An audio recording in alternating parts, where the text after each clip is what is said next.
Hello everybody and welcome to the Tiger Nexus podcast. I of course am your host, Tiger.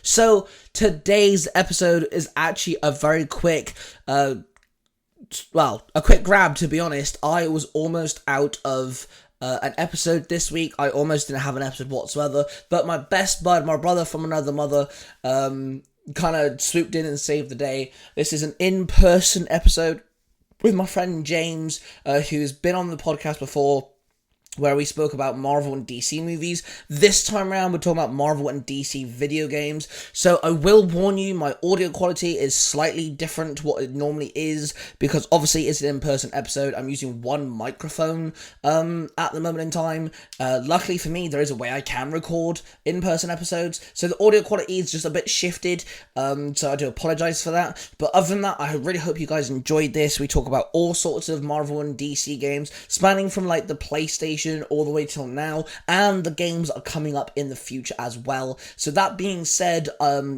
big shout out to James. Thank you so much, bro, for coming in and saving my ass. It's just a case of the guests I have planned couldn't record with me or cancelled on me or something.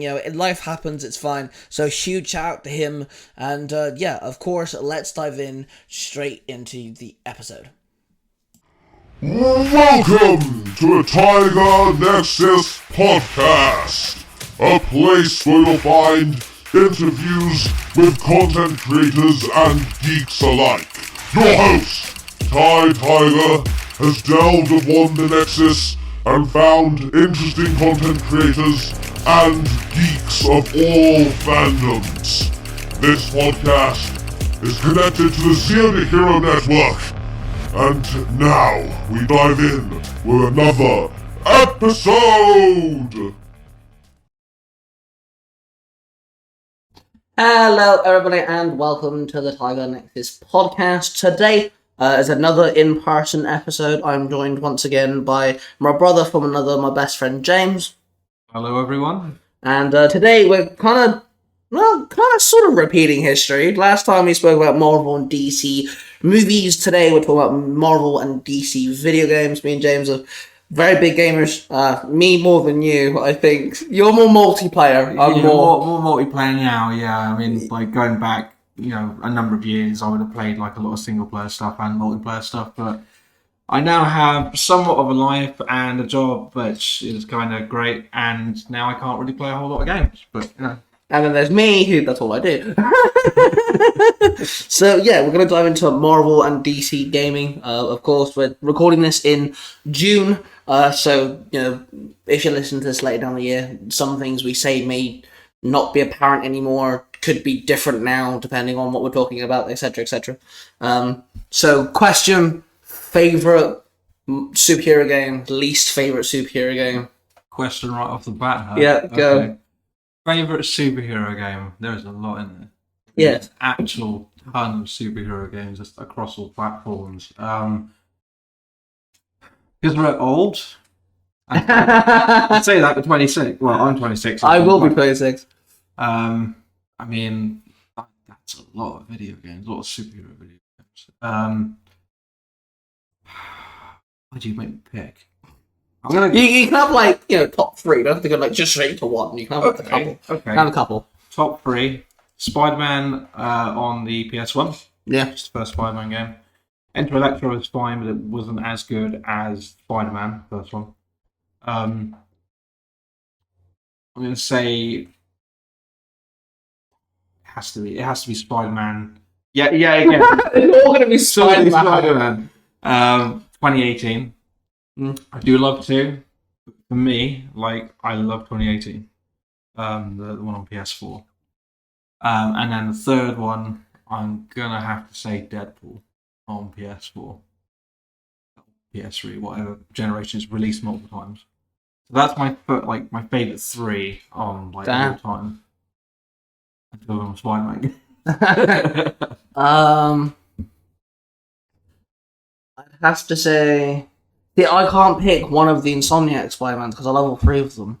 I think each one kind of does something better than the other. Oh yeah, what they made 300. Yeah, they made 3 altogether. Yeah. I think Miles Morales has I wouldn't say it's more fun fighting like gameplay, but I think the combat in Miles Morales is a lot more entertaining than the first game. But I think the first game storyline overalls. But I think the dramatic storytelling in number 2 kind of is better paced than Miles Morales. Miles Morales isn't that long, and stuff. So I don't. I can like my top one just be the Insomniac Spider-Man series. Yeah, can I just do all 3 at once in just one slot? It has to be awkward. It is my podcast. I'm allowed. Spider-Man Shattered Dimensions. I've always had a soft spot for that game. Solid game. I know that like it's not a free roaming Spider-Man game, and that's why everyone bitched about it. But if you look at what it is, you get to play as 4 different Spider-Men. There's Peter Parker from Noir, Miguel O'Hara, Spider-Man 29, and then Ultimate Spider-Man, who's got the symbiote suit. So there's 4 different versions of Spider-Man. They're all different types of gameplay. You get to see different versions of his villains from different universes and stuff. It's really cool. Yeah. I don't know. I've always had a soft spot for the game. And then my third one, I'm stuck between 2. Funny enough, both of them are actually DC games. Honorable mention goes to Batman Arkham City. That's my honorable mention because I love Arkham City. I think it did what Arkham Asylum did, but better, and Arkham Knight ruined it because of the Batmobile mechanic. You know what really confused me there for a second? I thought you said Ghost of Arkham City. Yes, the Ghost of Arkham City. What is that? Is that a DLC that I've never heard? Yeah, no, Arkham City is great. I mean, I could have chosen any of them, but like for me, like just personally, I got into those a lot later than everyone else. Yeah. So. And then I think my third spot has to go to Injustice 2. Because that's the whole reason why we're sat here today. The only reason why I'm making content to this day is because of Injustice 2. Yeah. That game literally is why I'm sat here. You played like hours. Mate, I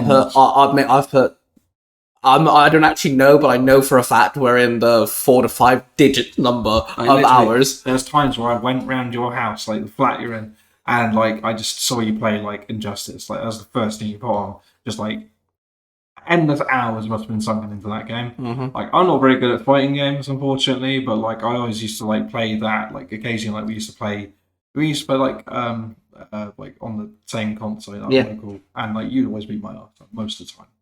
You know, I'm very good at the game. But it's just like the hype around the game as well. Because when the game first came out, they did trailers for the DLC character, and then every time they did a trailer, the next 24 hours there was a live stream breaking down how the character is going to work and stuff. NetherRealm did a really good way of promoting the game, and it has things like Hellboy is a DLC character, Teenage Mutant Ninja Turtles, which all 4 characters are playable. You can customize every character. Funny enough, me and the host of If You Give It Out a Podcast had this conversation the other day. I found out he's really into Injustice 1. And he still plays the PS3 to this day. And I'm like, dude, you need to play Injustice 2. And he's like, I have been thinking about getting a PS4. I was like, dude, Brainiac's the main villain. You had to customize all your characters. He's like, oh, okay, no, I might get it. Hellboy's a playable character, and so is the Teenage Mutant Ninja Turtles, and they're all playable. Right, so I'm getting a PS4. I was like, there you go. I'm surprised he hasn't actually got a PS4. But... Yeah, you'd be surprised how many people don't have up-to-date consoles and stuff. No. To be fair though, I mean, like there's so many games on PS3 and Xbox 360 generation. Like if you did have one of those and you've got so many games to catch up on, and you're not like massively into playing the most latest games, you'll be there for years. PS3 generation is to this day my favorite generation of gaming. Yeah, I mean it has some of the best superhero games on that console. Spider-Man Shattered Dimensions, Spider-Man Web of Shadows. Yeah. Honestly, the Amazing Spider-Man games aren't that bad. Yeah, One's got the better storyline, 2's got the better gameplay, but they're not too shabby. I like the whole mechanic where you could not freeze time, but you can see through his eyes and you can point and you can choose where you want to web shoot to. Yeah. I thought it was really clever. Yeah, it was really unique when doing it, yeah. That was a very cool way of doing it. We had the Arkham series, because Arkham Knight is the only Arkham series game that came out on the PS4, so the other games were on PS3 originally. Deadpool came out on PS3. You had the likes of Injustice 1. Did Marvel vs. Capcom 3 come out on PS3? Or It did. yes, there you go. So that's one of the best fucking It also crossover got games. released on PS4 as well. Yeah. I've got that. I love Marvel vs. Capcom. I think that's a fantastic idea. But once again, I'm just not very good at it. And you'll learn, James, when you get very good at games. See, we still got to go through the worst games. Honestly, the worst games are games that came out recently. Like in the last, the worst superhero games that personally are in the last 5 to 10 years. Yeah, easy. You do have like Gotham Knights, which is something else. Okay, I'm glad you brought this up. I don't like the whole thing of it doesn't matter which character you're playing as, the story's going to go through no matter what. I don't like that. I like it when it's more personal. This is why I like in Spider-Man 2 so much, because Miles had a section, Peter had a section, they had their own side quests, they interacted with certain missions differently, dialogues were different, that sort of thing. I liked it. But my biggest gripe with that game, and people are going to find me nitpicky, but I couldn't care less, you have to upgrade and do tasks to get your mobility ability, to acquire it. So, for example, for Jason Todd or Red Hood, he had the ability to super jump. For Nightwing, he gets a glider. Yeah, Batgirl has a cape, and hers is to glide. You had to fucking do a whole bunch of tasks just to glide. I'm sorry, no. It's like she finally woke up and thought, yeah, I could use this now. It's like Spider-Man running everywhere. You have to do a bunch of tasks before he can go, I can swing with this. It makes no sense, bro. I'm so annoyed. As soon as I learned that, I was like, I'm done. This game can fuck itself. Yeah, it wasn't great. I was actually the one that bought you on PS1. Yeah. It was like one of the first PS5 games. What a way to show the PS5 power. Sorry, let me just correct him. The first PS5 game I had. It's the first PS5 game I had. Because you got it for me just before I got my PS5, because we knew I was getting one. Oh, right, yeah, because you got another controller with the PS5. Yeah, you got 2 controllers, yeah. Okay, well, that's not a great way to start. But, it was something that we could both play for a really short amount of time while he got other PS5 games. He now got plenty. But yeah, it wasn't a good co-op experience. The FPS dropped all the time, and it was just... It would have been a very pretty looking game if the FPS could keep above 20. Bro, you say about the co-op, the amount of times I'm running around the map, your Batgirl is in mid-kick pose in midair, gliding around the map like this frozen image, and I'm like, fuck me, she's pretty fucking, magical, gliding like that, isn't she? It was ridiculous. You're there going, I'm fighting this person. No, you're floating there and the bad guy's being punched by magical air. Yeah, what is going on? A lot of connection issues, and our internet connections are fine because we play with each other on other games all the time. So it isn't, it isn't our internet connection. It was just that the game, this co-op game that's meant to support up to 2 players at the same time in the same lobby, somehow couldn't even do that.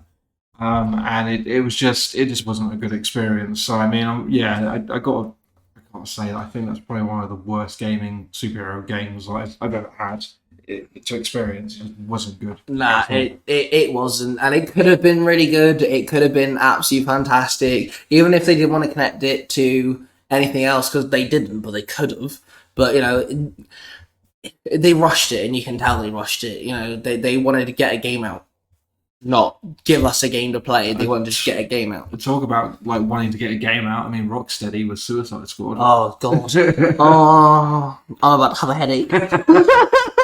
You thought you had escaped it, but in reality, it's still there. Okay, see, Suicide Squad Kill the Justice League, but just so you know, it's not the Suicide Squad. It's called Suicide Squad Kill the Justice League. Makes no sense. I actually give them a lot of praise for 2 reasons. One, you actually kill the Suicide Squad. So you actually kill the Justice League. The Justice League are actually dead. The game is so bad, they're killing themselves. Yeah. I messed up my word, shut up. You actually kill the Justice League, you kill Green Lantern, you kill the Flash, you don't kill Wonder Woman. Wonder Woman does die. You kill Batman and you kill Spoilers for anyone that doesn't. Oh, don't fucking care. It's a shit game. You're playing that now. What's wrong with you? Anyway, they actually die. Fair fucks to them. You actually kill them. I honestly spent, when the first trailer came out and stuff, I honestly said, yeah, they say this, but what it's actually going to be is you're going to get there, you're going to air quote kill them, and right at the end they're going to magically come back and save you or something, like every other fucking game does. No, they actually die. Fair fucks to them.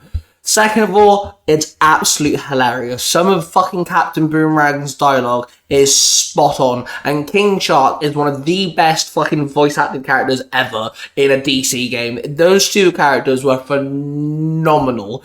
The whole thing of Deadshot's now black, so like apparently dumb, because it's in the Arkham universe, so the first Deadshot in the Arkham games isn't Deadshot, he's a wannabe apparently or something like that.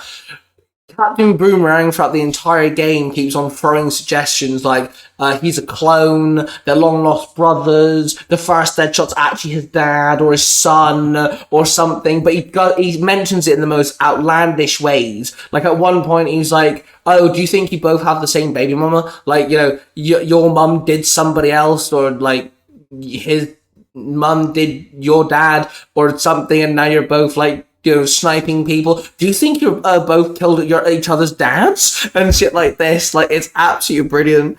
Other than that, yeah, it's all a bit downhill.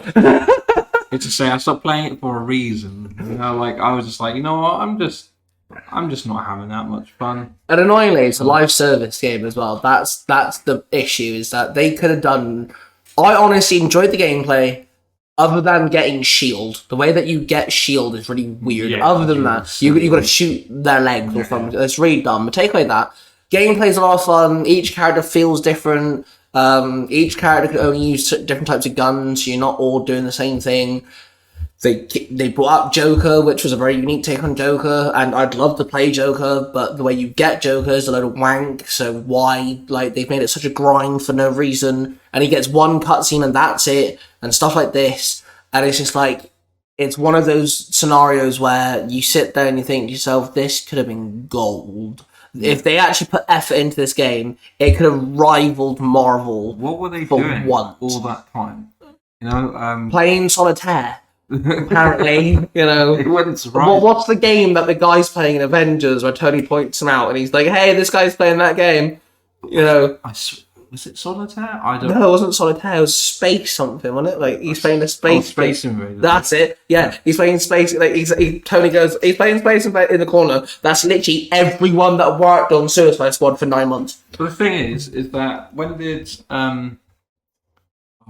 the Batman was it Arkham Knight? Was it That's the last air quote last one. Yeah. Yeah, air quote last one. When did that come out? 2016, wasn't it? I want to say yeah. So like, what were they doing from like 2017 to like last year? Funny thing is though, they got another Arkham game coming out. Oh yeah, it's a VR one. Yeah, and it's on fucking VR. Us Arkham fans can't catch a break. We've got Suicide Squad, which is a live service game that's buggy as fuck and doesn't fucking bode well with fans. And now there's another one. It's VR. You have to have a VR to use it. And it's just like, why? Just give us another fucking Arkham game for fuck's sake. You almost channeled Heath Ledger then. I fucking mate, I wish I could blow someone up and make the games or some shit. Yeah, I mean, I'm just sat there like, want to know how I got these scars? I played your game! but no, like, when it comes to, like, the VR, like, Arkham, was it Shadows or something? Arkham Shadows, yeah. Yeah. It's like, yeah, okay, I kind of think that would be cool, but, like, hardly anyone owns a PSVR 2. Yeah, everyone goes to MetaQuest, doesn't they? Yeah, or Oculus, whatever it's called. It's like, I don't really see why they did that. They could have made that an actual game. But, you know, here we are, they're in their infinite wisdom. They decided to make... I wouldn't use wisdom, I think that's the wrong word. Well, I mean, yeah, they decided to make a Suicide Squad game that everyone hates, and everyone was like, oh, look, they're bringing that... Oh, never mind, it's a VR game. So, yeah, I don't know what they've done there, but unfortunately, it's just one of those things, isn't it? Really, it's a lost cause at this point. See, like, I've just started playing the PS3 again, recording games on my channel. I'm playing like Star Wars Force Unleashed. I can't wait to dive into the Spider-Man games and stuff. And I'm honestly sat there thinking, what happened? Yeah. Where did gaming go downhill? A game doesn't have to be like 15 to 30 hour epic story. You know, like Assassin's Creed these days are like 200 hours, 300 hours, maybe even more. I find games are going to fall into three categories, and this is the issue. They're either massive, huge games that no one can complete because no one has the effing time. It's a live service game that's multiplayer, and people ridicule you if you don't buy the Game Pass or a skin, and people call you a noob if you have the same original custom, day one skin, because that's how games play these days. Or it's like Dark Souls. You fall into one of those three Everyone's categories. like, oh my god, it's a Souls, like, and it's like, oh, not another one. We've got 1,000 of those. Yeah. But yeah, I mean, there isn't. I go back and I think of like the PS2 like superhero games. Like obviously, like now you go back to them, you go, oh, this is pretty tame. But back in the day when like you're a kid and you've got no responsibilities, like playing a movie tie-in game. Oh mate, tie-in game. I miss movie tie-in games. I wish they made them again. Let me just reiterate that point again. A game that ties in to a movie like Spider-Man 2 wasn't meant to be that good, but it was. And everyone seems to universally agree. Like, obviously, like, now you look at it, and then, you give someone, like, the controllers play that, and they'll go, well, I'd rather play, like, Spider-Man 2, like, the recent... Insomniac one, yeah. Because it plays better, it looks better.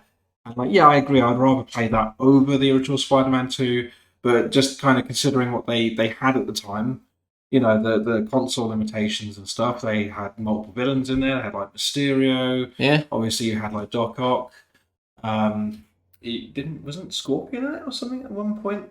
Scorpion, Black Cat. Yeah, Black Cat. There's Black Cat chase. I remember. I actually remember many times. I remember the scene when she first pops up, because obviously the animation for Peter, MJ, and Harry looks really bad in some of the like cutscenes, and they're all hanging on the street. It's like a night event. They're going somewhere, and he's looking through Harry and MJ across the street, and Black Cat goes into a window, and Peter's like, "Oh, hang on, sorry guys, I gotta go," and then leaves them, and it's just like, "No, what are you doing? This never happens in the movie." And then Black Cat pops up, and you're like, this is kind of cool. I miss movie tie-in games, man. Yeah. Imagine doing Infinity War Endgame as a video game. I'm sorry, that'd be sick. It doesn't need, like, they're going, oh, but it has to be a 15 to 30 hour Last of Us epic story. It's like, no, it don't. No, it don't. You just Spider-Man, charge less for it. Miles Morales was 11 hours, 12 hours, something like that, 10 hours, something like that. It's not that long. Yeah. Spider-Man 1 and Spider-Man 2 cap off about 16 hours and a half. That's perfect. Literally. Number 2 felt longer than 16 hours. It doesn't even have to be that long. It could be like 10 hours. Yeah. 8 to 10 hours. Star Wars Force Unleashed 2 is classed as one of the best Star Wars games, and it's only 6 hours long. I mean, like, I wouldn't charge, obviously, these days are charging £70 for every new game. I wouldn't do that. 35, 40? Yeah, 35, 40. Give people, like, little kind of one-offs here and there that are based on films. See, and sadly, people aren't giving the money to people who want to make those type of games, so they fail. I mean, look at Midnight Suns. Yeah. Now, Midnight Suns is a turn-based card game. Granted, that was a bit weird. But if you look at the cutscenes in that game, some of them are really fucking cool. There are some really cool cutscenes in that. When Spider-Man first turns up, you got two Ghost Riders racing each other, all sorts of stuff, and it looks really good. But the reason why the gameplay doesn't work is because, people up there on top of us who think they own the world looked at a gaming company who went, oh, we want to make an indie, small offshoot, not very long superhero game with some people's favourite Marvel characters. Went, nah, you're right. Well, the thing is that they got the team in behind XCOM, and obviously it plays sort of kind of like XCOM. Yeah. And I do think, as talented as that team is, they're great at what they do, and the game looks gorgeous, which it does.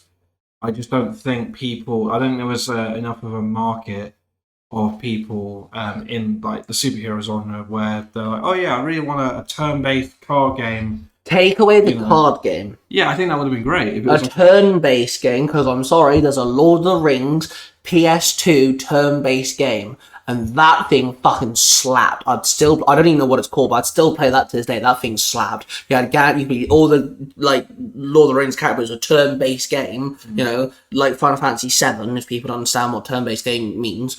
Think of the original Final Fantasy VII and the Final Fantasy games.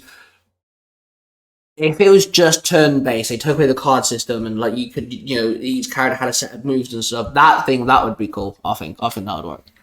Yeah. Yeah, no, I think that would work. But I personally feel like most people that are into comics and superhero games either want like a hero shooter. You know, obviously that we're getting that now with Marvel Rivals, which it looks pretty good. Honestly, I'm a huge fan of Overwatch 2 and Apex Legends. I like the idea of different characters bring different abilities and stuff to a shooter. So something like Marvel Rivals, I'm so down for. I'm so there.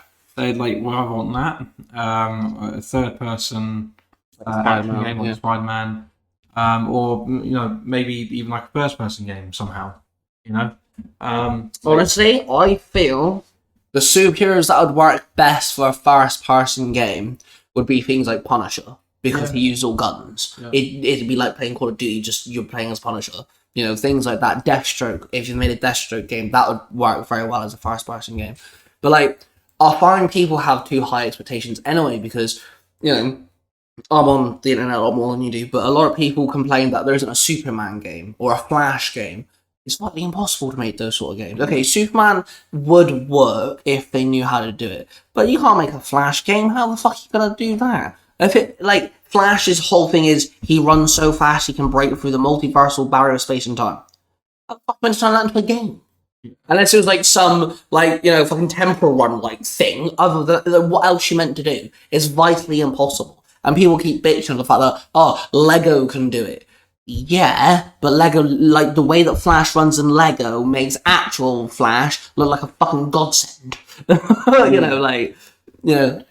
It's kind of fitting to the, like, universe of Lego. Yeah. You know, like where... Oh, mate, nah, that's something else. Lego superhero games, some of the best fucking superhero games out there. Lego Batman 1 through 3, Marvel 1 and 2, Avengers, so fucking good, even bro. the Star Wars Lego stuff is amazing. Mm-hmm. You know? Well, I'd say that the Skywalker like complete saga thing that they recently released wasn't as good. Skywalker saga, Yeah, it wasn't as good as like the complete saga that released on Xbox 360 and PS3. Again, an elite fucking generation. So exactly, telling you this. Like, you know, it's still okay. You know, it's still decent.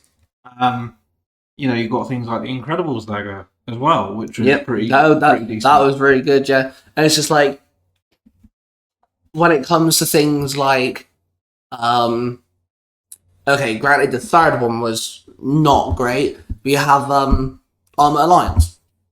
Yeah. 1 and 2. Yeah. Fantastic. I find number 2 better only because one storyline drags in the sense of the levels are huge. Like, you can get lost. You can actually physically get lost and shit like this. Number 1 is massive. But like 1 and 2 are just absolutely phenomenal. You have a huge roster. Each character has 4 abilities that you can upgrade and level up. It's almost like it's like they knew what they were doing. You know, and you had diverse roster as well. You had Ghost Rider, Spider-Man, the whole Fantastic Four, couple X-Men thrown in there. Daredevil, Luke Cage. You know, you had fucking... In number 2, they brought villains in, so there's Green Goblin, Venom, and stuff like this, and it's just like, how have we gone from that, being able to run around, and it was co-op too, you could play with your buddy, me and you have played number 2 together, you know, how have we gone from that to something like Suicide Squad Kills the Justice League? How? It's because they've gone, like, live service games make money, right? Yeah, well, just slap a superhero game on a live service again and call it a day. Number 3 had a good idea. They brought Thanos into it, but he wasn't the bad guy. It was his son. They actually brought his son into the whole scenario. I didn't complete it, so... They brought his son into it. I thought that was kind of cool. My issue with number 3 is, 1, you unlock the entire roster within an hour.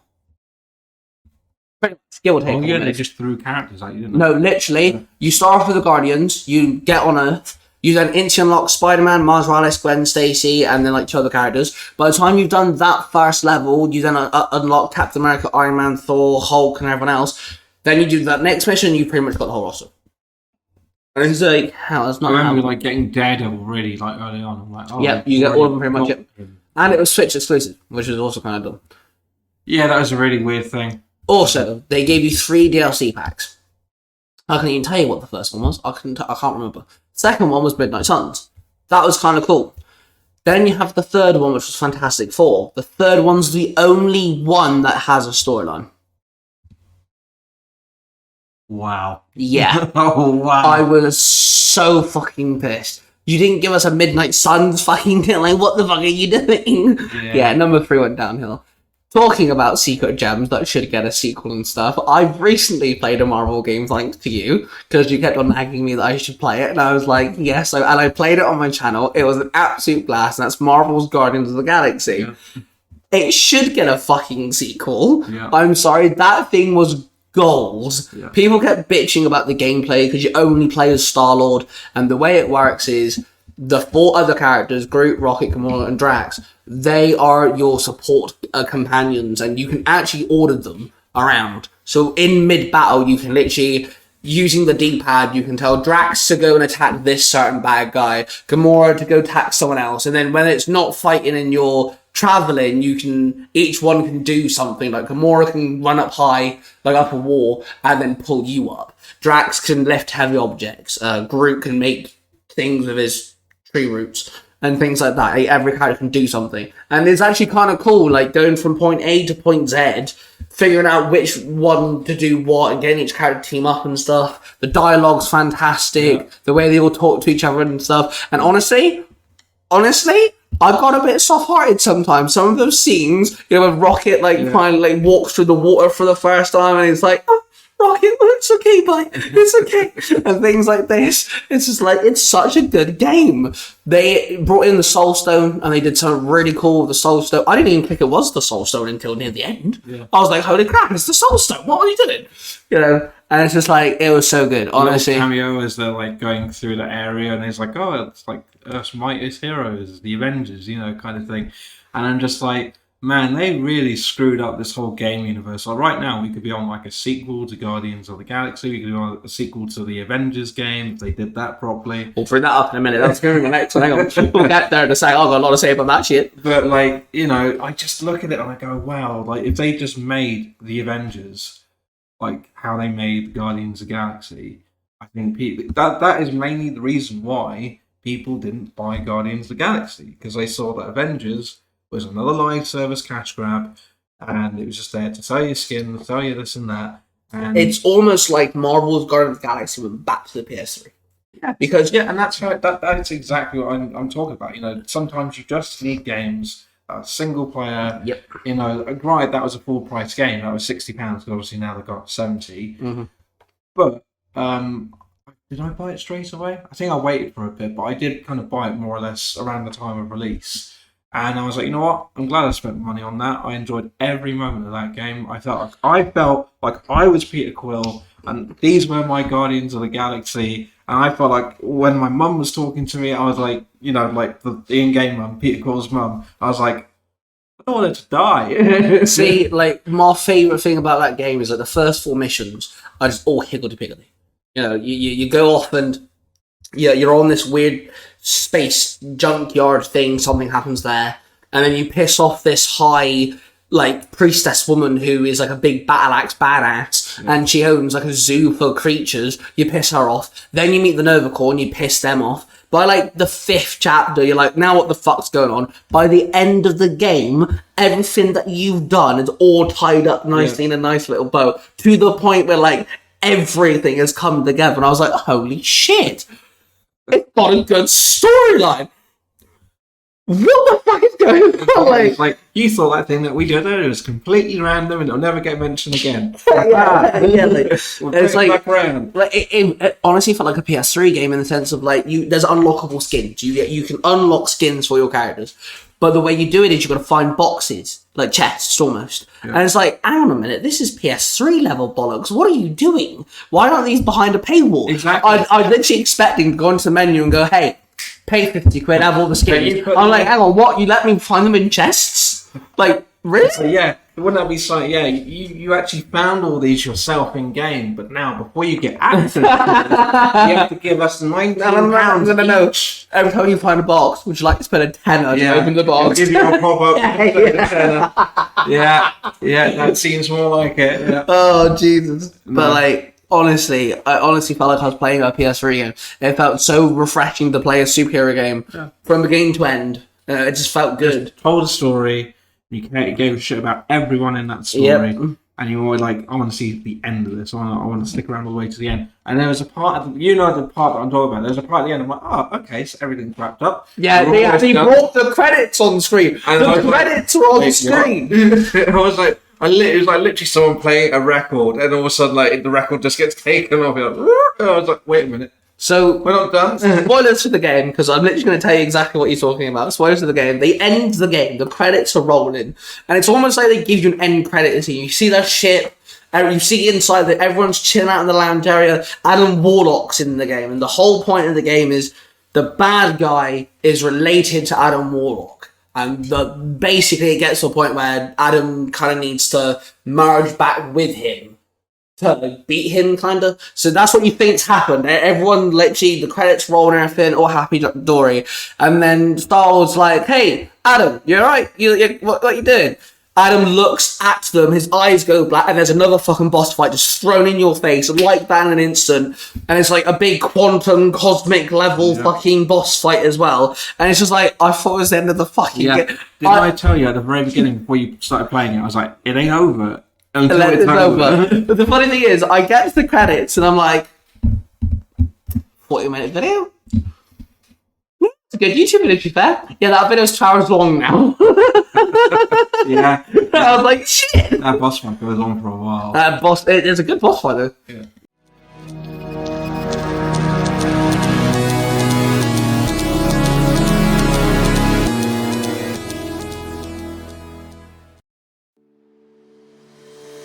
Hey, whatever happened to Storytime with Cosplay Dude 637? Dude, you don't know? Clearly I don't know, or I wouldn't be asking. It's moved to Tiger Tales on YouTube. Tiger Tales? You mean that YouTube channel ran by Ty Tiger?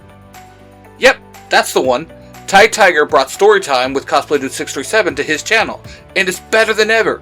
There's even some new stories, too. No way! I loved Storytime. I can't wait to check it out on Tiger Tales. Thanks for the heads up. Catch all your favorite episodes of Storytime with Cosplay Dude 637 now on Tiger Tales on YouTube. Subscribe and don't miss out on any of the fun.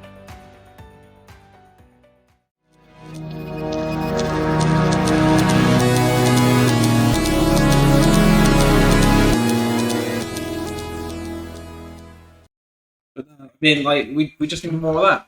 Not everything needs to have requirement to connect to the internet. People can still enjoy if you make a story good enough, like how it was in Guardians of the Galaxy, and people are going to play it regardless because it's the Guardians of the Galaxy. Yep. Like I couldn't find myself to put it down. Like it's not often these days where I play a game and it's single player and I go, I can't wait to play that again. I can't wait to play that again tonight or tomorrow, whenever it is. I need to know what happens. I need to know what happens. Exactly, yeah. I was like that the whole time, and that's why I got through it in like a week or something like that. I was like, wow, I really want to see what happens, and I was glad I did. I'm glad that was... See, that's where Avengers had me. Because I actually think the storyline to Avengers ain't half bad, Yeah. And the gameplay ain't half bad either. But the issue is, online. Yeah. It's all forced, yeah. It's and like, it didn't like, need to be. The very first part of the game in Avengers, it's Avengers Day. Everyone's celebrating. You find out how Kamala Khan becomes an Inhuman, but yes, she's an actual Inhuman in this. And an explosion goes off, and you play each character, all the main Avengers, in sections. The very first time you play as Thor, you're on a bridge, and you've got to tackle people attacking these civilians. I'm sorry, you feel like a motherfucking god. You actually feel like you're playing as the god of thunder. You can feel the weight of his hammer, the lightning. It feels really good to play as Thor. As soon as you get to the online mode, it's like, I'm bored flying from point A to B because all the bad guys are at B and Thor can't fly fucking straight because the trees get glitching into fucking place out of fucking nowhere and making me crash. Like, what the actual fuck? And it's like, they promised, like, they gave us, what was it? Hawkeye, Bishop, Black Panther, Spider-Man, and Almighty Thor. Oh yeah, The Winter Soldier. 6 DLC characters. Now, they actually promised that each DLC character would come with an hour to 3 hour long DLC storyline to go on with the story, which is true for the first 3 characters: Hawkeye, Kate Bishop, and Black Panther. And I quite enjoyed Claw as a bad guy. I think he's kind of cool. And each one of actually ties into the main bad guy of the story, which actually kind of cool. Alright, sweet.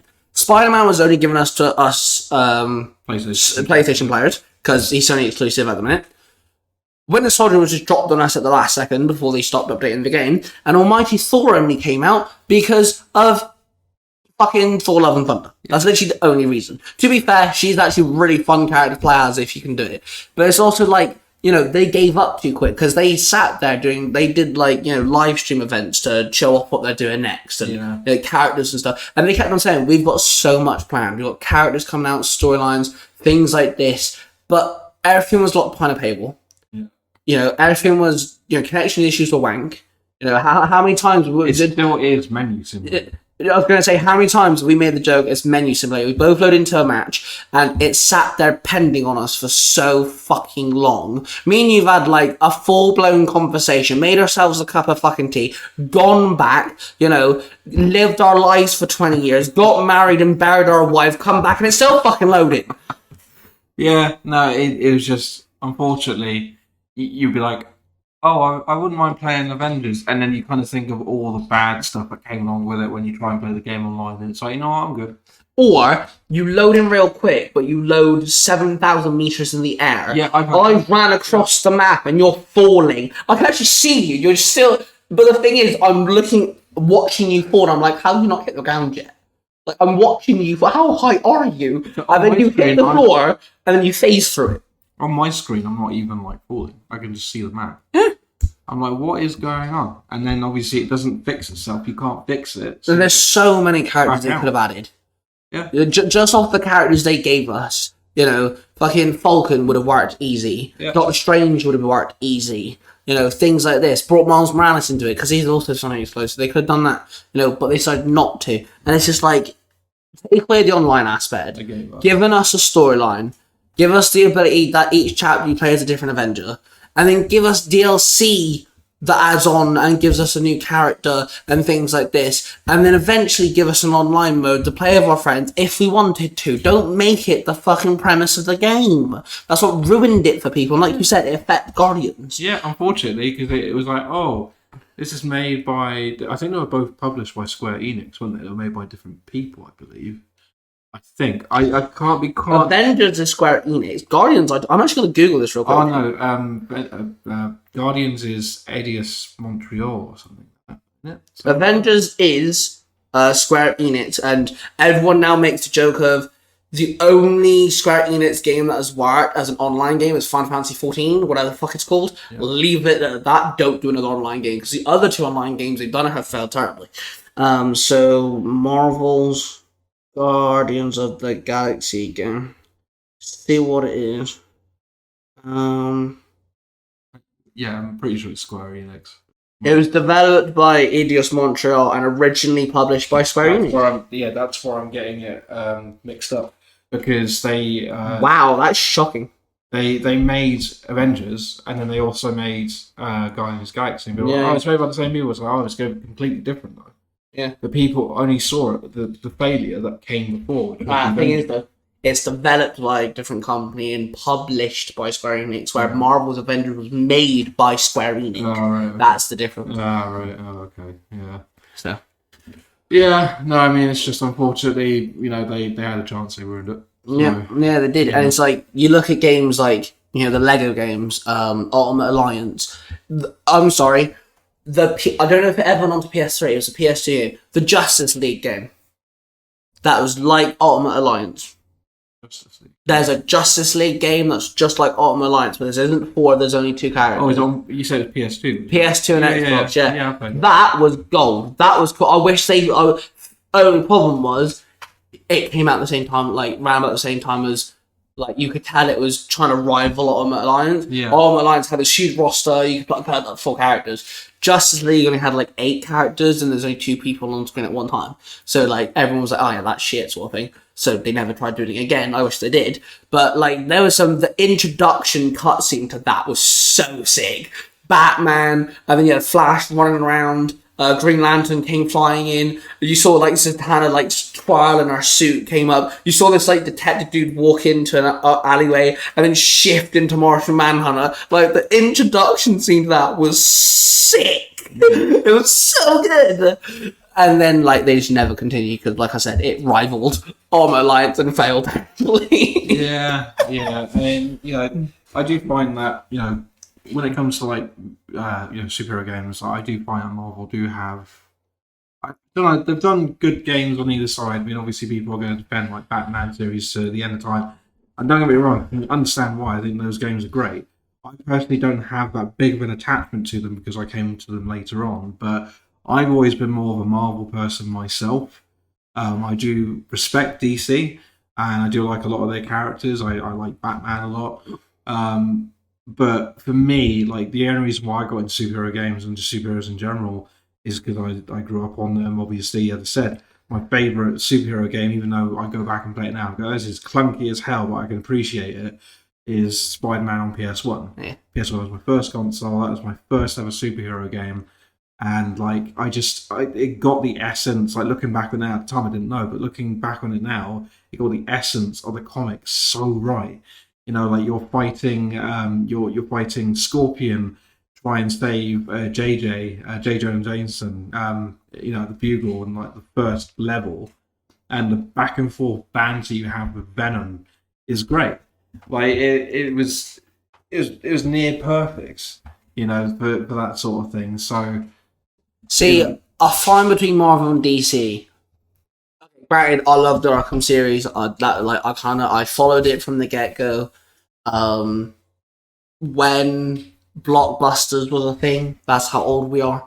I rented. Even mentioning Blockbusters just sends me into a nostalgia, and I'm just like, yeah, Blockbusters. Arkham. I rented Arkham City when it first came out for exactly a week, finished it, and then kept on renting it for 2 weeks until my mum bought it for me, just so I could go around and beat people up because I just loved the game so much.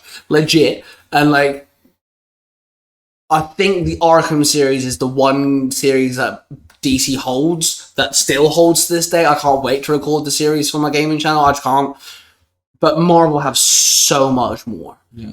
The movie tie-in games are fucking fantastic. Yeah. DC did a Batman Begins tie-in game. That thing was crap. Then you've got things like Ultimate Alliance 1 and 2. I'm not going to mention 3, that's wank.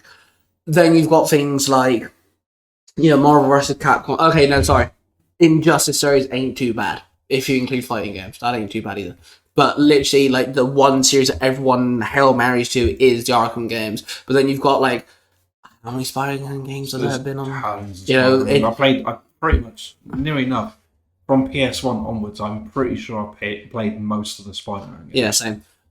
So like, and then we've got things like Marvel Guardians of the Galaxy, stuff like that I'm very much looking forward to. Marvel Rivals.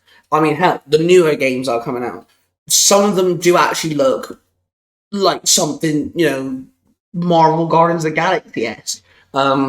What's it called? I don't actually know what it's titled, but the Captain America and Black Panther game that's coming out. Yeah, it's called, was it something 1943, like Captain America 1940, something like that. I can't quite remember it. But that does look good. Not only graphically, but like if the gameplay is going to be good, that's what's going to sell it, is the gameplay. Yeah. If the gameplay's shit, no one's going to play it. I honestly feel like it'll be similar to the Captain America First Avenger tie-in game, the X-Men Origins tie-in game, like that type of gameplay, Yeah. I mean, the voice actor. I don't like his face. That just sounds like I'm bullying him. Well, Captain America. Yeah. It looks like he's walked into a door. Yeah, it looks really strange. Like, I know it sounds really weird because like we've had Chris Evans as Captain America for like years. Yeah, we're used to his like openness. Yeah, yeah, but like now, like when you look at this Captain America, I don't know, it just doesn't seem like kind of that. Like how Captain America should. But the look and the voice actor for Black Panther, It's bro. perfect. Perfect. And also it's not T'Challa, which I'm very happy about too. Yeah, no, I mean, like Because he wouldn't have been Black Panther in the 1940s. like So- literally the whole like bridge scene where he's talking to Captain America and he says something. I can't remember what it is, but he says it with such conviction. I'm like, I'm sold. I am sold on his act, not on the game, but on his performance as Black Panther. Oh, it's when he goes, that shield doesn't belong he's to like, you. you have no right to take that shield. That shield doesn't belong to you. Yeah, because Cameron's like, hey, I wear this shield, but probably I'm here to defend it. He's like, that shield doesn't belong to you. Or something along those lines, yeah. That scene is just epic. And like you said, yeah, the gameplay is gonna, Sell it, yeah. But no, I hope it's something like... it's being done by Amy Hennig, I think is her name, who did the Uncharted series in terms of story. So it should hopefully be sound story-wise.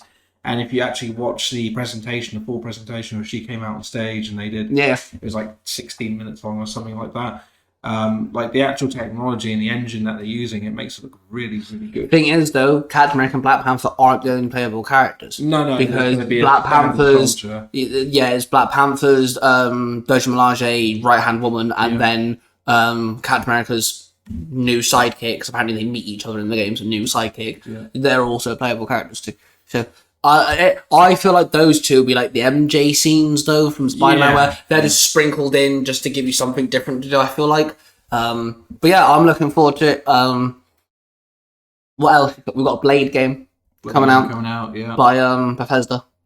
I've been confused on how that's gonna go. I'm kind of hoping it's just a third-person storyline game. At the moment, we don't really know too much of it because we've seen pretty much like a. To be fair, the introduction trailer was pretty sick though. He's getting a shave from some barber dude, and then he's like, "You might not want to go out there." Then his fangs just pop out. It's like, "Yeah, I'm used to it." And it's like that is a pretty sick way to tell us that you're doing a Blade game. Like that is pretty cool.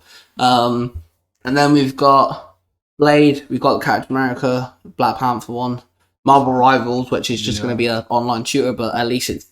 Like, see, that's the thing, though, right? They did it right. They're not going, here's a really cool storyline, which is like a shooting game with superheroes, but it's also online. No, it's just an online game. It is just an online game.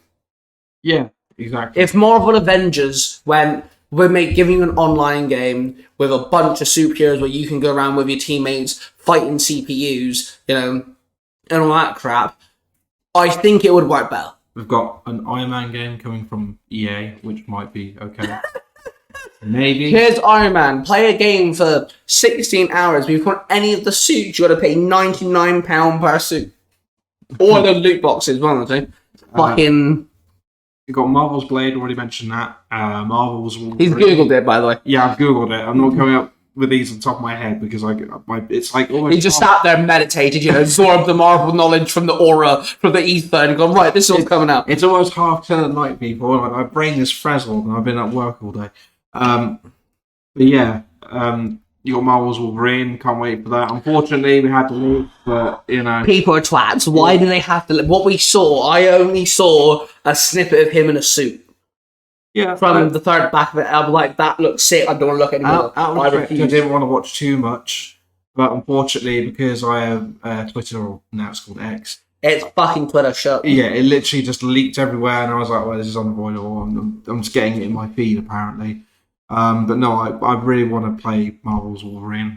Hopefully that'll be a Guardians of the Galaxy type S game where it's a similar... Hopefully, because it's Insomniac. Yeah. Hopefully, it's in the same universe as Spider-Man. I wouldn't see why they wouldn't do that. So. Because Spider-Man 2... all three Spider-Man games have done it, but Spider-Man 2 did it the best. They have acknowledged that the Avengers exist, Doctor Strange exists, stuff like that. Hell, in Spider-Man 2, Wong is the one that took his item back and leaves a note for Mars that even says, me and the Sorcerer Supreme was looking for the Stanks, signed by Wong. Still one of the coolest scenes in so it's they're acknowledging the fact that other superheroes exist. Spidey's even gone up to Avengers and like, oh, why can't they be around when Fist breaks out of prison? You I know? still find it funny how, like, you know, the symbiote's running around everywhere in Spider-Man 2, and you literally swing past the Avengers building, like, on street level, like, near the street level, and it's like, they must be dead or something. At this point. You know, like, come on. But yeah, going back to the Captain America and Black Panther game, that's called Marvel 1943: Rise of Hydra. Oh, okay.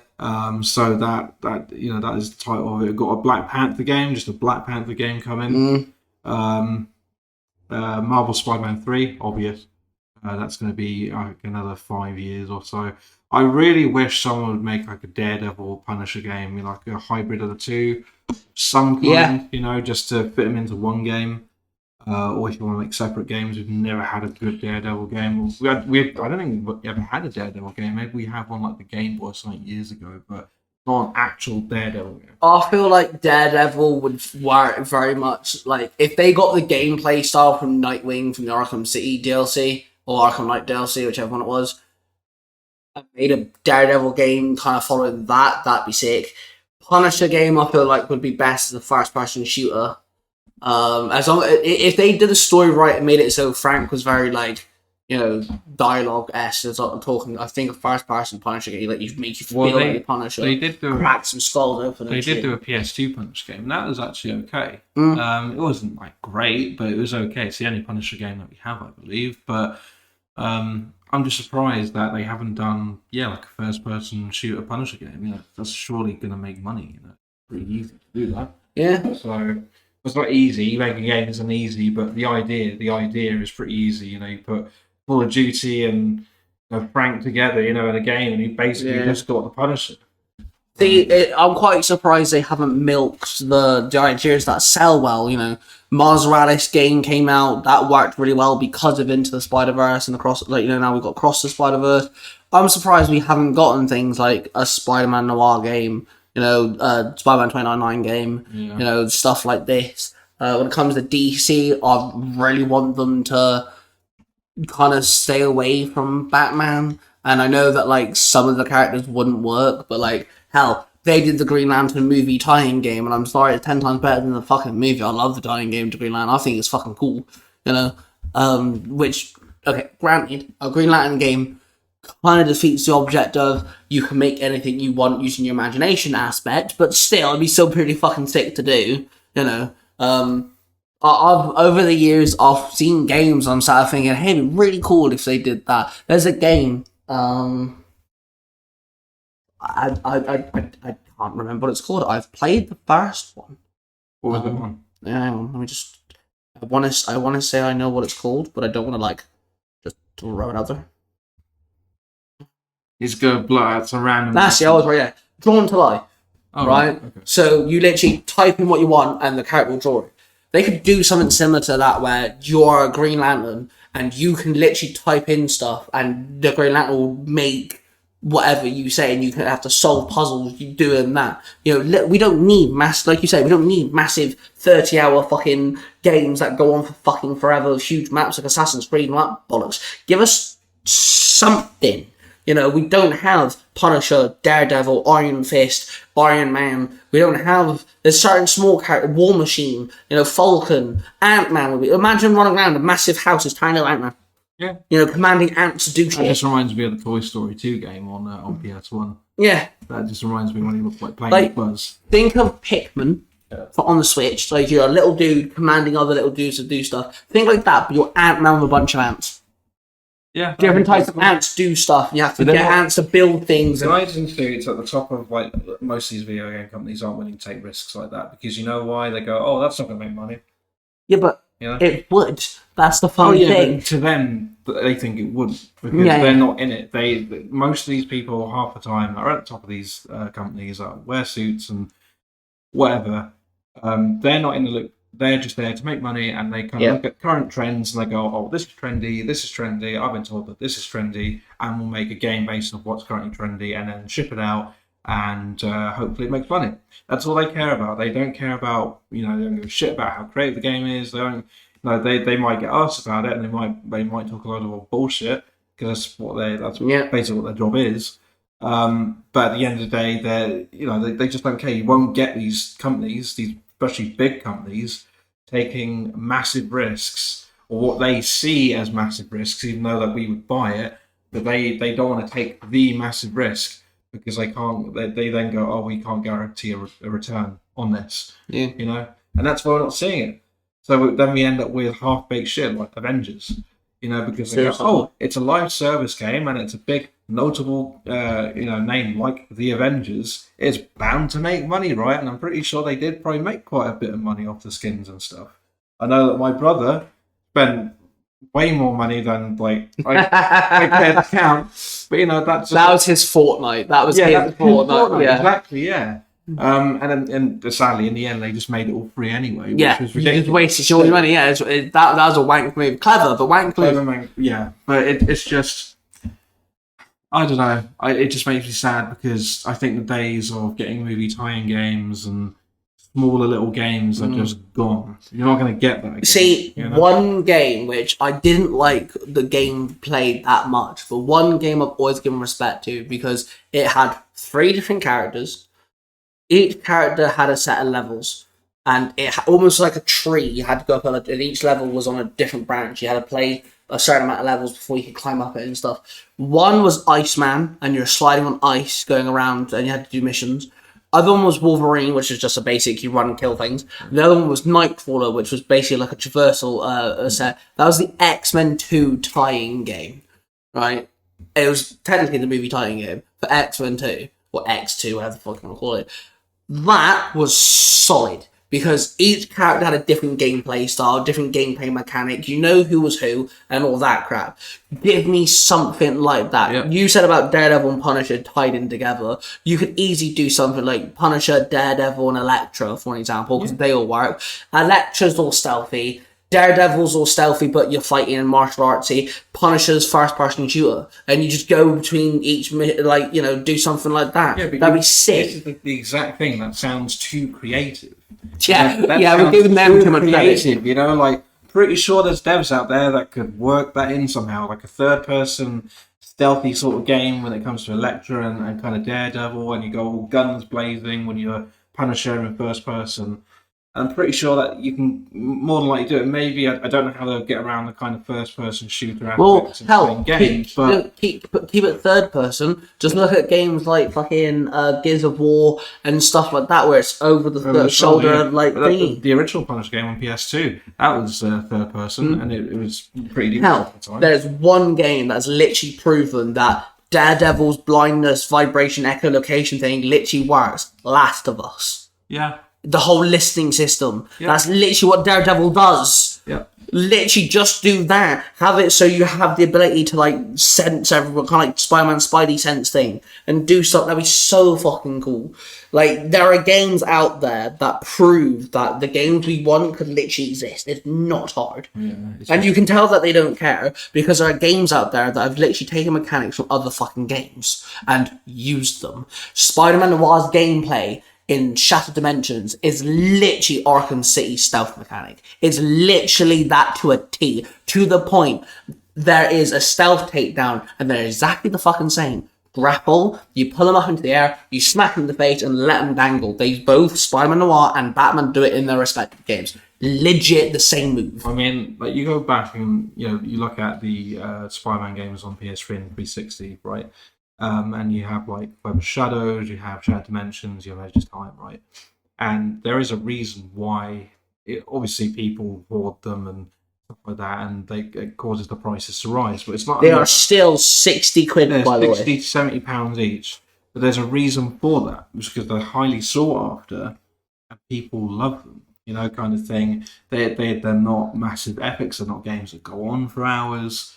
But it's just the case of it's mainly nostalgia. There's an element of nostalgia in a lot of it that happens. But I just find that kind of era of games where not everything has to be connected, not everything has to kind of necessarily make too much sense. But as long as it's fun, the whole back and forth aspect with Web of Shadows, where you can instantly switch to the black suit. Dude, that was sick. That was I was hoping something like that would happen in Spider-Man 2. where you could instantly switch back and forth between the normal suit and the black suit. Fortunately, that didn't happen. Unfortunately, it didn't happen. But it didn't make too much sense. There's dialogue options, and you get a one outcome if you chose all the good dialogue options. One outcome got the bad one. Yeah. I don't know who is sane enough to choose the good side over the bad side. You go to bad side, you get Black Cat, and I don't know about you, but I just every time, but like MJ is just a whiny little bitch in that game. Sorry though, I'll agree with you, but it is the only game that a girl that has her arm in a cast pulls out a fucking shotgun and starts shooting symbiotes. Yeah, true. MJ is literally the whiny little fucking help me I'm a victim character in every fucking game, other than that one, she pulls out a fucking shotgun. When her arm's in a cast, I'm sorry, but you've got to give it to the chick. Yeah, no, I forgot about that. No, that's just true. But no, like in Insomniac's MJ's there with a stun gun running around zapping people. Yeah, meet that MJ. She runs on a pump action shotgun, love. You got nothing. I have a pump action shotgun, but it's not for MJ.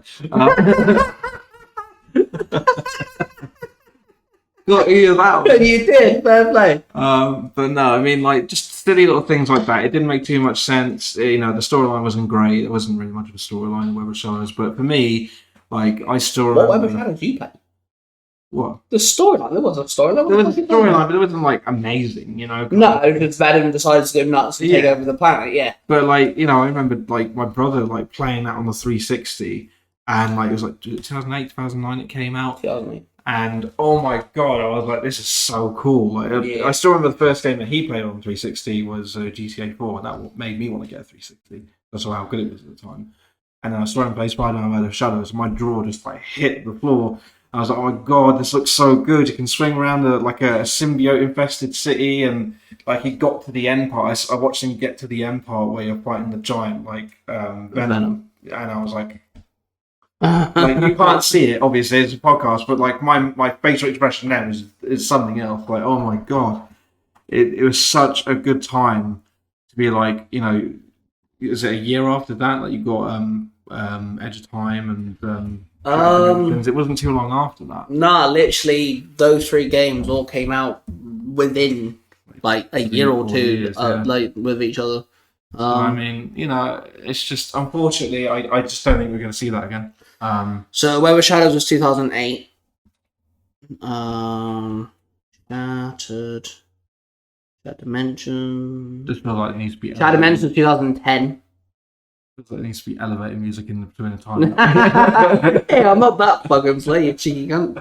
You type in Edge into Google and literally first thing Spider-Man Edge Time, and then literally Edge Time was a year later. Yeah. Because they wanted to do a game with each one of this, because Spider-Man Shattered Dimensions had Peter work with 3 other Spider-Men. Yeah. They wanted to carry it on. So Edge Time was Spider-Man with 2099, but that didn't do as well, so they stopped. But I wish they carried on and did one where he worked with Noir, and one where he worked with himself, just the Ultimate version.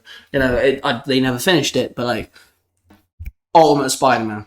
Ultimate Spider-Man, great. Yeah, I forgot to do it. That is why I got a GameCube. Yeah, because at the time there was nowhere around me that sold it on PS2. So literally, my mum got me a GameCube for that game. That game, the only issue I had of that game, you had to whip up the people to the floor. Oh, yeah. Because if you fought them, they dropped to the floor with a Spider-Man web logo. If it flashed, it means they're about to get up. If it disappears, they stand up and you're going to fight them all over again. It's no, stay down, you little bitch. But I remember throwing my controller across the room because you had to race Human Torch around the place, going through these big, light red ball things that, swing for 20 of them. The last one was the entire fucking map long. It's 40 something. I threw my controller. I literally unplugged my controller and lobbed it across the fucking room. I didn't fucking get that. Pissed me off. But still, the game was so fucking cool. They had the ultimate version of Shocker, Rhino, who was a little dweeb in a mechanical suit. Fucking Carnage. I think Carnage was in it. Venom, Silver Sable. You got to play as Venom. Actual Venom. And you get to eat people and kids and stuff. Legit, awesome. you get tendrils that come out your chest. You grab and you suck the life out of people, and that's how you heal as Venom. You got to fight Wolverine as Venom, sucking his life force, which heals you, but as soon as you spit it back out, his life goes back up. And it's Stop. The weirdest thing about that is like people keep bringing it up, and it was like back then people didn't care. It was like because it looked the way it does, but like also gaming was like a lot smaller back then. Yeah. You'd be able to get away with it now, but like Venom just threw out 8 children in that game. Legit, yeah. It's like 8 anyway. He didn't care as a kid. He just nom. Yeah, legit, yeah. You shot the life force out of a kid, you lost his bloom, yeah. But like that game was just fucking cool. Like, I want a game where you're the good guy and the bad guy. Not something like Infamous or, you know, games where you have like a 2-choice thing. I want a game where you're the good guy, but you play as the bad guys, or just like, because Ultimate Spider-Man did it really good. Yeah. That was a good game. We brought up like Johnny from Fantastic Four. You got the movie tie-in games for the Fantastic Four on PS2. I played those. They were great. I don't think I played the second one. I played the first one. Played the first one. I'm pretty sure I played the second one at some point. I didn't complete either of them, but they were quite fun from what I remember. There was an X-Men game similar to Ultimate Alliance. Yeah. That was fun too. There's a couple of X-Men games on PS2. There's one with Apocalypse. Yeah. There was a movie tie-in game. X-Men versus Street Fighter was a lot of fun. The Hulk 2003 movie tie-in game. I found that fun. Surprisingly. The film was bad. Yeah, it's kind of like I rewatched it like a year or two ago. I'm like, you know what? It's bad, but it's like it's almost so bad that it's good in a weird way. It's bad, but you can respect it. Yeah, it's like it's not as bad as like it'll get this on screen. It's bad, but you understand why it's bad. it's kind of like laughable. It's almost like the original Daredevil, you know, like the Ben Affleck Daredevil. It's like, you know, this is so bad, but like you can't take your eyes off of it. It's that bad. Yeah, there's just a lot of stuff that happened in the PS2 days, like, you know, PS2, Xbox 360, golden era for a lot of superhero games, and unfortunately, it's gone a bit downhill. And I really hope it picks back up, but it just seems like to me it's not going to happen because everything's controlled by corporations, you know, big bad corporations, fucking people in suits and don't give a shit about what you want, just what makes enough money. And unfortunately, what we like doesn't make enough money. Well, they don't think it makes enough. So. Yeah, it's a shame, isn't it? Is that, you know, we're currently, well, this 2024 has just been numb for TV shows. I think are the only thing that have been able to continue. Movies and games have been kind of stale. Yeah, you know. On my kind of end of things, I haven't really watched a whole lot this year. Like the only thing that I've really enjoyed this year in terms of TV shows is X-Men 97. I watched a couple of films. Obviously, like Madam Web wasn't very good. Dude, imagine the tie-in game for Madam Web. It'd be 10 times fucking better. It'd be even better than the film. No, do you know what would be really funny? You better play as all 3 Spider-Girls. Yeah. Yeah, it'd be like you'll be able to actually do what you never saw in the film. Bro. Oh, Jesus. I mean, yeah, it's just I really hope we get some good superhero games like in the next couple of years. Just games in general. 2024 has been an absolute write-off, isn't it? What would you say is the one superhero game you're looking forward to the most? In terms of like its release. I want to go with like basic bitch question, basic bitch answer. If I could speak properly, it's getting late. I'm gonna say Wolverine. Mm-hmm. But I've kind of seen things from that, and I'm like, not in a bad way, but I'm like, kind of dampened like my expectations just a little bit. Yeah, they could change things because I know what. Yeah, they've said, haven't they? Something else like, well, just like, you know, joke's on you because we've taken it back and we're changing things now. I would say honestly, like, I'm gonna try and keep my expectations to a respectful kind of level. I'm not going to go over the top with them, but I'm really looking forward to the Black Panther and Captain America. Yeah, that was my answer. I really hope that when they show off the game, yeah. Everything looks kind of punchy and you know, it looks good to play, and the story's going to be decent. Because from that little clip that they showed, even though it's all like kind of CGI and none of it was in-game stuff. Well, it was in-game like engine, but it's not the same as like actually seeing gameplay. I hope when they do show that off, it looks amazing, and then we'll have another Guardians of the Galaxy situation where, like, I'm invested in this. Yeah, I want to see it through to the end. I'm going to say that next year. All right. Well, I got 2 more questions for you before we go. First one is, what's the one game you wish they made superhero-wise? Like, what's your top? If someone said to you, right, you're now in charge of us, what is the game we're making, superhero wise? What would your answer be? Oh, I think you know. It's a character that I hold dear right next to Spider-Man. You already know. Daredevil? Exactly, yeah. Daredevil, I hold, like, ever since, like, I never used to have that much respect for Daredevil. And then as soon as the TV series hit, I was like, I'm in love with this character. I mean, like the way that TV series made me see Daredevil in a completely different new light, I was like, I love this character. When we were growing up, when girls had like boy bands all over there, what you have Daredevil. You put like love hearts, Daredevil's face. Yeah. Oh yeah, definitely. James and Matt forever. Yeah. Oh, no, but There's a lady Daredevil, man. Just saying. Yeah, I know. No, still Black Cat for me. Yeah, but no, like, yeah, Spider-Man and Daredevil. Like, Daredevil's never been given a proper shot at a video game, so Daredevil. My answer would be, and I've just thought about this, a way that they can make a Punisher game free roam and first person. Yeah. Put it in the style of Far Cry. Yeah, that'd work. I want a Far Cry type Punisher game. Yeah.